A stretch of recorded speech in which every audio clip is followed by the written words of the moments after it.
তবে ভালো হয়েছে তোমারে পাইয়ে গেছি, তোমার কাছে যাইতেছিলাম। কিছু কইবে তুমি? হয়, কি কইবে কও?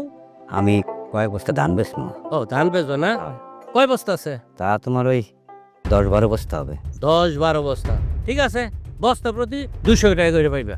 কি 200 করে কি বস্তা? বস্তা?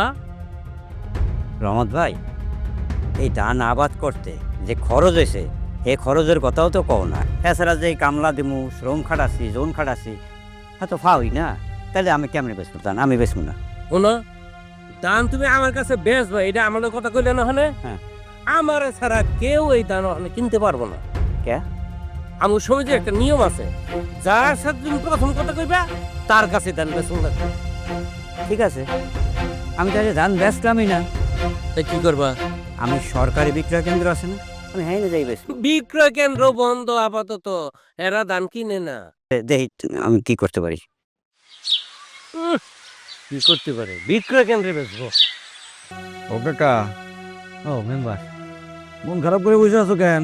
আর কইও না, গেছিলাম কয় বস্তা ধান বেচতে। তা 200 টাকা বস্তা, তো এর লেগে বেচলাম না, ফিরে আইছে।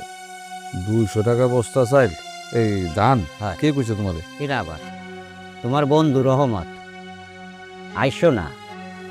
হ্যাঁ, রাস্তাঘাটে তো সে তোমার খুব কাছের বন্ধু কয়ে বেড়ায়, আর তলে তলে তোমার সর্বনাশ যা করার সেইটা করার চেষ্টা করে। তা তুমি ওখানে না যায়া সরকারি গুদামে গেলে না কেন? আমি তাই চাইছিলাম, সরকারি গুদামে যাবো, আমি তারে তাও শুনাইলাম। আমার সে শুনাই দিল যে সরকার এখন তার বিক্রয় কেন্দ্রে বলে ধান কেনে না।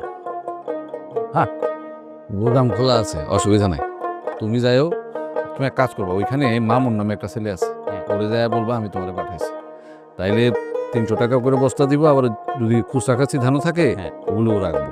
আচ্ছা, তাইলে আমি আর না যাই। হ্যাঁ, হ্যাঁ ঠিক আছে। ও ভালো কথা, বলছি কি ওই শুক্রবার দিন চৌধুরী বাড়িতে মিটিং ডাকছে, তুমি কি কিছু জানো না? হ্যাঁ হ্যাঁ, আমার লোক আলাপ করেই রাখছে, ওই নির্বাচনের ব্যাপারে একটু কথাবার্তা কইব। ও। আইসো, দেখা হইব না। আচ্ছা, অবশ্যই এখন তাহলে আমি যাই। হ্যাঁ, হ্যাঁ। এদিকে যাবা নাকি? আমি উত্তরপাড়ায় যাবো। চল শোনা।